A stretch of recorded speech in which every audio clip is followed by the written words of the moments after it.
Did you know that most American drivers pay every single month for a problem that will never show up on any shop diagnostic? It's not engine failure.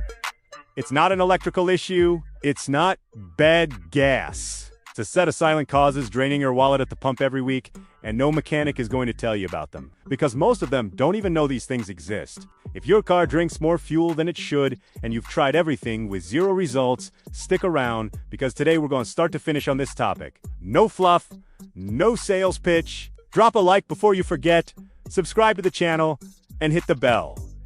What's coming is worth every second. Let's start from the beginning. The US has over 290 million registered vehicles on the road, and according to AAA, the average American spends over $2,000 a year on gas. But unlike insurance, the only bigger car expense, fuel consumption, has variables the owner can actually control. Problem is, almost nobody knows what those variables are. Before we get into the hidden causes, let me tell you about Jake. Jake lives in Columbus, Ohio.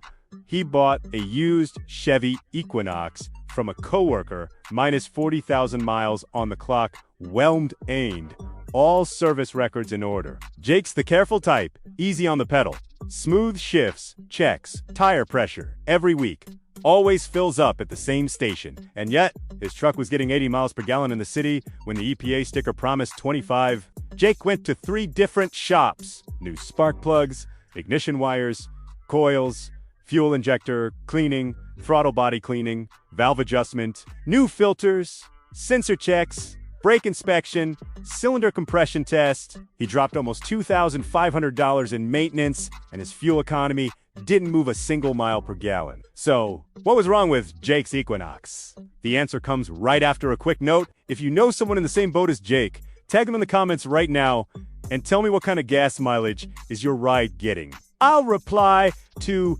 everyone. All right.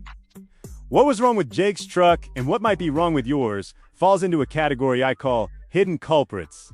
These are causes that don't trigger any warning lights, don't show up on basic code readers, but are working against you every single day. The first hidden culprit is the thermostat. This small plastic and metal part, which costs between $15 and $60 at any auto parts store, is responsible for a critical function. It controls when coolant starts flowing through the radiator, making sure the engine reaches its ideal operating temperature, which for most modern engines is between 195 and 220 degrees Fahrenheit. Think of it this way. A cold engine is like you rolling out of bed at 6 a.m. before your first cup of coffee. It works, but it's not operating at peak efficiency. The fuel mixture it needs when cold is richer. More fuel per cycle. That's why your car drinks more during the first few miles. The thermostat exists precisely to get the engine up to temp quickly and hold it there. When it's working right, the engine spends just a few minutes in the cold zone before settling into the efficient range. Here's the problem. There are mechanics out there, and there's no shortage of them, who, when a car comes in overheating, just yank the thermostat, toss it in the trash, and tell you with complete confidence that you don't need it, that it's some outdated leftover, that it only causes trouble. Immediate result? Overheating stops. Customer leaves happy. Long-term result? The engine runs below ideal temperature forever. And an engine running too cold burns between 8 and 15% more fuel depending on the route. If you fill up 50 gallons a month, that's between 4 and 7.5 gallons wasted every month. Over a year, that's 52.90 gallons, and at current gas prices near $3.50 a gallon in most of the country, we're talking $175 to $315 a year, gone because of a $20 part that got thrown away. Check whether your thermostat is still in your car. That's step 1. The second hidden culprit is the ECU tune, or the lack of a stock one. The engine control unit is the brain of the whole operation. It reads data from dozens of sensors and decides in milliseconds how much fuel to inject, what the ignition timing should be, how to manage the air-fuel mixture in every situation. The factory tune is calibrated to balance performance, emissions, and fuel economy within the vehicle's legal and technical specs. It's a delicate balance. When someone swaps in a third-party tune, that balance goes out the window. Aftermarket tunes typically prioritize horsepower or torque, and to deliver that, they inject more fuel. It's like switching your phone from battery saver mode to max performance. The experience improves, but the battery in discasi. your gas tank drains way faster. The real problem here is that you might not even know the tune was changed. Whoever sold you the car could have done it without telling you. And since the car runs normally, no lights come on. Nuko jispop you to silently pay more at the pump every month, scratching your head wondering why. Ask your shop to confirm whether the ECU is running the original factory calibration. If it's not, flashing it back to stock can make a significant difference in your fuel economy. Quick heads up before we continue. This video is reaching a lot of people who've never heard of these causes before. If you're learning something new here, share it right now.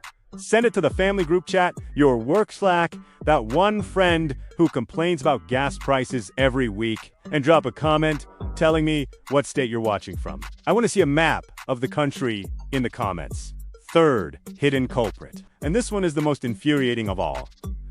The catalytic converter. The cat lives in your exhaust system and contains a ceramic honeycomb coated with precious metals, platinum, palladium, and rhodium. These metals trigger chemical reactions that convert toxic gases into less harmful emissions before they exit the tailpipe.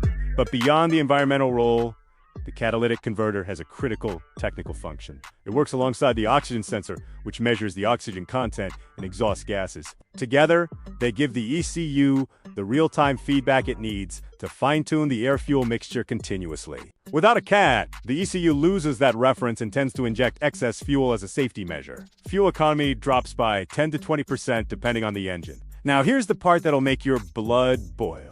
Catalytic converters have street value, and not just in the sketchy sense. A used cat from a common car can fetch $200 to $1,500 in the scrap market because of those precious metals. Catalytic converter theft is one of the fastest growing crimes in the US right now. Toyota Priuses and pickup trucks are prime targets, and some dishonest shops play this game too. They charge you for a cat replacement, weld in a section of pipe instead, sell your original, then clear the warning codes so you never find out. You pay for the job, they pocket the parts value, and you spend more at the pump for as long as you own the car. If you bought a used car or went through a shop you don't fully trust, ask them to verify that the catalytic converter is actually present and functioning.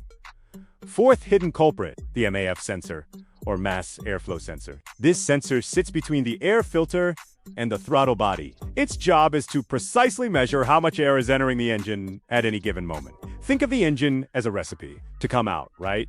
You need the correct ratio of ingredients for an engine. The ideal air-to-fuel ratio is 14.7 parts air to 1 part fuel. That's called the stoichiometric ratio. The MAF sensor tells the ECU how much air is available right now, so it can calculate exactly how much fuel to inject. If the sensor is dirty or faulty, it might report less air than is actually entering. The ECU, thinking there's less air, injects less fuel. Result: lean mixture, weak engine. The driver mashes the accelerator to compensate, and fuel economy tanks. Or the opposite. The sensor reports more air than reality. The ECU dumps in excess fuel.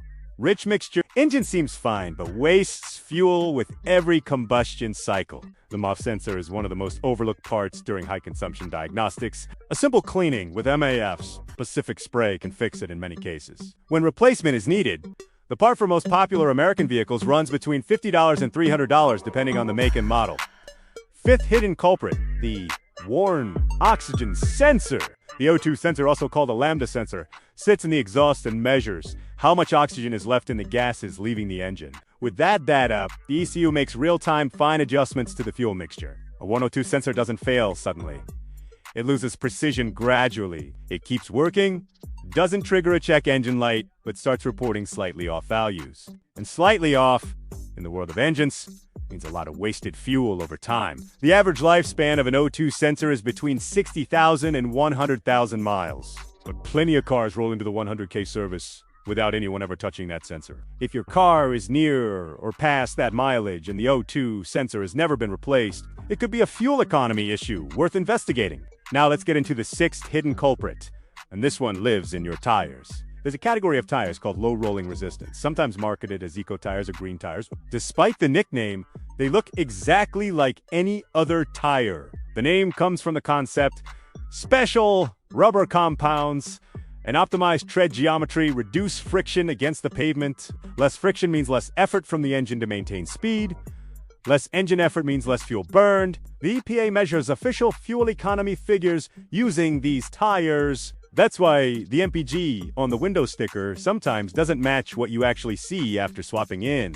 Conventional all-season tires at Costco or Discount Tire, the fuel economy difference between a low rolling resistance tire and a conventional tire can reach 5% in city driving. Sounds small, but on a car that does 12,000 miles a year at an average of 25 mpg, that's around 24 extra gallons per year. At $3.50 a gallon, that's $84 a year quietly disappearing because of the tires. And here's a detail most people miss. If someone swapped out the stock wheels and tires for a setup with a different overall diameter, the odometer is now lying to you. This happens because the odometer counts wheel rotations and multiplies by the original circumference. If the wheel is larger, each rotation covers more distance than the system was calibrated for. In practice, the dash might show 10 miles driven when the car actually covered 11.5. When the owner calculates MPG by dividing gallons by miles shown, the result looks worse than reality. What if your fuel economy is actually better than you think, just because your odometer is reading low? Now, let's get into the external factors. These are the most frustrating of all because there's no fix there, just the reality of where you live and drive. But understanding why they exist helps you set realistic expectations for your car. The first external factor is altitude. The US has enormous geographic variation. Miami and Houston are at sea level. Denver sits at 5,280 feet, hence the nickname Mile High City. Salt Lake City is around 4,000 feet. Albuquerque and Santa Fe are both above 5,000. And cities in the Rockies like Flagstaff, Arizona, sit at nearly 7,000 feet. Why does this matter? Because the higher you go, the thinner the air, and combustion engines need air to run. For every 1,000 feet of altitude gain, a naturally aspirated engine loses roughly 3% of its power. That means the same car in Denver has around 15% less power than it would at sea level in Miami. To compensate, the driver has to press the accelerator harder. More throttle means more fuel. Turbocharged engines handle this much better because the turbo compresses the air before it enters the engine, offsetting the altitude effect. But plenty of smaller commuter cars, Civics, Corollas, base Mazda 3s, are still naturally aspirated. If you live in a high-altitude city and compare your fuel economy with someone in a coastal city, that gap can be completely normal and has nothing to do with the condition of your car. The second external factor is terrain. There's a widespread myth among drivers that hills cancel each other out, that whatever extra fuel you burn going up, you recover coming down. That's not how it works. On the way up, the engine works against gravity. Fuel consumption increases significantly, especially on grades above 5%, which are common in cities like Denver, San Francisco, Pittsburgh, and across the app. On the way down, yes, you burn less. In modern cars with electronic fuel injection, the system cuts fuel delivery entirely during deceleration with your foot off the gas. But the downhill savings never fully offset the uphill costs. Studies on vehicle energy efficiency show that driving on hilly terrain can increase fuel consumption by 15 to 30% compared to the same route on flat ground. Living in a flat city like Chicago, Dallas, or Kansas City is, from a fuel economy standpoint, a real and measurable advantage. The third external factor is the one that unites all American drivers in shared frustration. Speedy bumpies, or road humps, traffic calming devices, or simply those things in the road that wreck your suspension, eat your tires, and force you to brake right when you least want to. The MUCA, the Manual on Uniform Traffic Control Devices, sets federal guidelines for speed bump dimensions. A standard speed hump should be 3 to 4 inches high, 12 to 14 feet wide, and placed to allow a comfortable 15 miles per hour crossing. The problem is that a huge chunk of speed bumps installed across the country are wildly out of spec. Too steep, too abrupt, forcing drivers to nearly stop, drop into first or second gear, and floor it back up to speed. And accelerating from near zero is the single most fuel-intensive operation a vehicle performs in urban driving. Research on urban traffic efficiency has found that stop-and-go cycles are responsible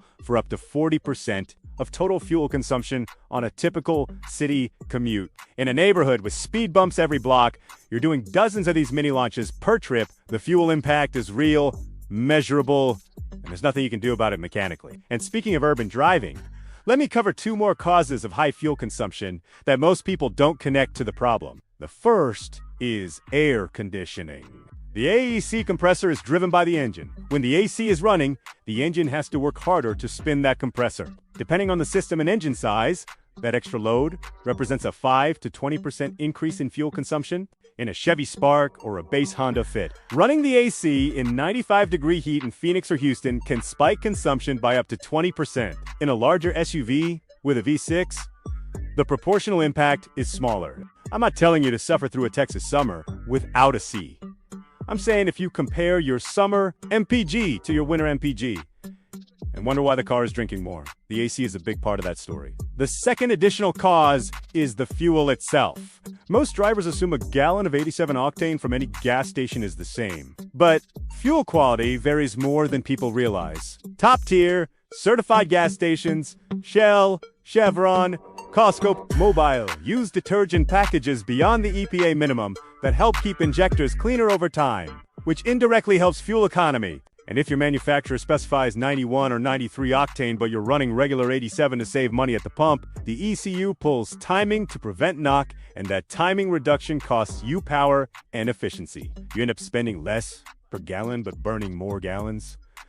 The math often doesn't favor the cheap gas. We've reached the end, and I want you to leave here different than when you arrived. If your car is burning through fuel and nobody's found the cause, you now have a complete checklist to work through. Start with the thermostat. It may have been pulled out by a well-meaning but misinformed mechanic. Check the ECU tune. It may have been swapped by the previous owner. Verify the catalytic converter is actually there and functional, not just a section of pipe. Ask them to inspect the MAF sensor and the oxygen sensor, especially if the car has more than 60,000 miles. Check whether the tires are the original spec or were ups, and factor in your city's altitude, the terrain you drive through daily, and how much time your AC runs. If you go through this entire checklist and still can't solve it, then you're dealing with something deeper that needs a more specialized diagnosis. But most people who are watching this video right now are going to find the answer somewhere on that list. Here's what I want you to do. Drop a like, subscribe if you haven't, and tell me in the comments which of these causes you think might be affecting your car. I'll read and reply to every comment this week. And if you know someone dealing with unexplained high fuel costs, send them this video right now. You might be saving them a lot of money. See you in the next one.